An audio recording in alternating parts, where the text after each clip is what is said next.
अपना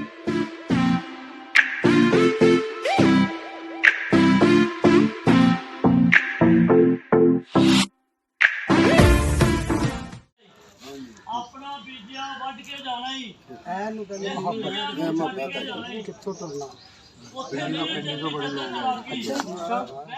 ललकारन वाला कौन है? मैं तेरा घाटा ला देगा।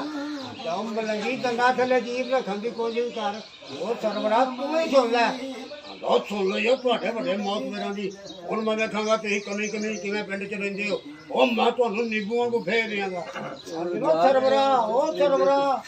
ਆਂਦੇ ਜਾਂਦਾ ਤੇ ਜਾਣਦੇ ਹੋ ਚਾਚਾ ਇਹਨੂੰ ਜਿੱਦ ਕਰਾਂ ਦਾ ਵਾਲੀ ਨਹੀਂ ਆਇਆ ਉਹ ਜਿਹੜੀ ਹੋਈ ਵੇਖ ਜਿੱਦੀ ਜਾਏਗੀ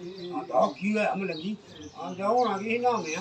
ਉਹ ਜੇ ਅੱਜ ਚਾਚਾ ਨਾ ਡੱਕਦਾ ਵੱਡੇ ਜਾਲਦਾਰ ਨੂੰ ਮੈਂ ਜਾਣੇ ਮਾਰਦੇ ਨਹੀਂ ਆ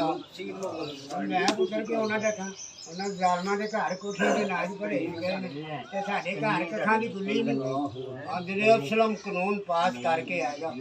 ਤੇ ਅਸੀਂ ਵੀ ਜ਼ੁਲਮ ਦਾ ਮੁਕਾਬਲਾ ਕਰ ਲਵਾਂਗੇ ਨਾਮਿਆਂ ਦੌੜ ਠੀਕ ਹੈ ਲੱਗੀ ਔਰ ਕੋਈ ਸਾਡੇ ਮੱਝੇ ਦੇ ਮੁੰਡਾ ਪੜਿਆ ਅੱਜ ਨੇ 4 ਰੁਪਏ ਆ ਗੁਰੂ ਮਹਾਰਾਜ ਉਹਦੀ ਉਮਰ ਕਰੇ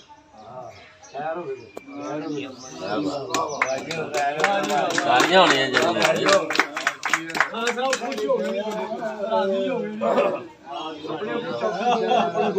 वैसी ड्यूटी की किसी ने भी नहीं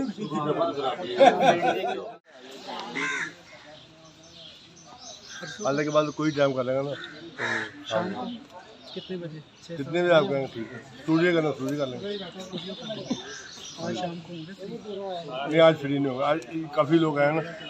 कोई मेरे पास ठहरेंगे कुछ फ्री ठहरेंगे एक दिन ठहरेंगे पता बेफिक्र बात है